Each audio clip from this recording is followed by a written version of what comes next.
Bună ziua, lume! Din nefericire, filmarea nu ne lasă să filmăm programul care filmez eu, filmează decât 10 minute. Dă-l naibii. Că să te facă să iei versiunea completă.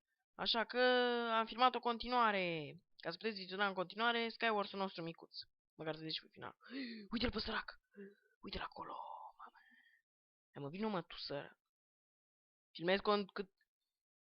Ce mă? Trebuie să vadă lumea ce s-a întâmplat cu Skywars-ul nostru. Rămâne lumea în suspans. Deci am mai rămas decât noi doi. Eu, Batman 002 contra lui Daefang. Ce zici, mă?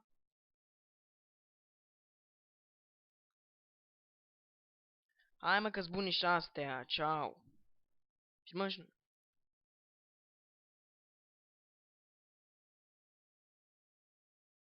Nu știu ce să zic. Hai, le pun și pe astea, mă, că toți sunt bune. Bine, unde e? Fug. Unde e? Eu sunt pe insulă la mine și ăla era chiar... Unde să mă pun? În shift? N-am înțeles.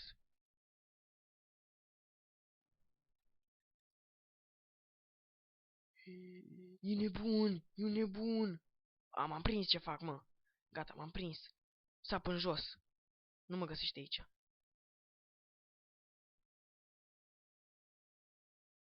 Fac.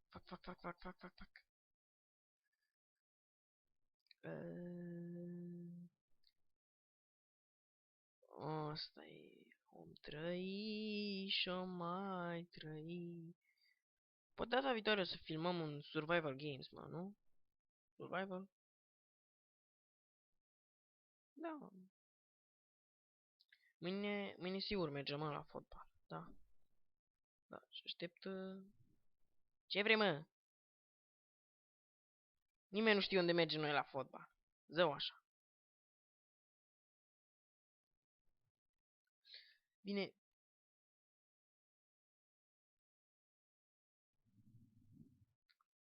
Poți să pui buton? Să activezi TNT-ul? Tare. Dar nu mai vine mă și ăla la mine, că mă plictisesc să stau aici. Mă ajut și eu la el, dar mi-e frică că mă bate. Din ce parte? Gata, mă. M-am pus exact pe perete. Ca să n-aibă... Stai, mă, gata. Deci, imediat cum... Are arc? Zi are arc? Poftim? Oh... Nu, m-am pus pe perete, exact pe perete, ca dacă vine, să dau direct în el.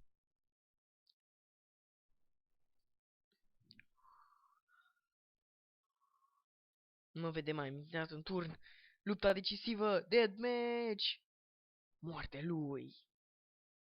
Cred că a durat mai mult filmuleț, cred că a durat mai mult al doilea, mă. E, nu contează. Hai, mă! Suspans! Tan. Ne batem. Ne batem. Îl batem. Nu-l batem. Serios. Bă, dar ăla mai vine? Ce s-a întâmplat? Nu! Oprim filmul.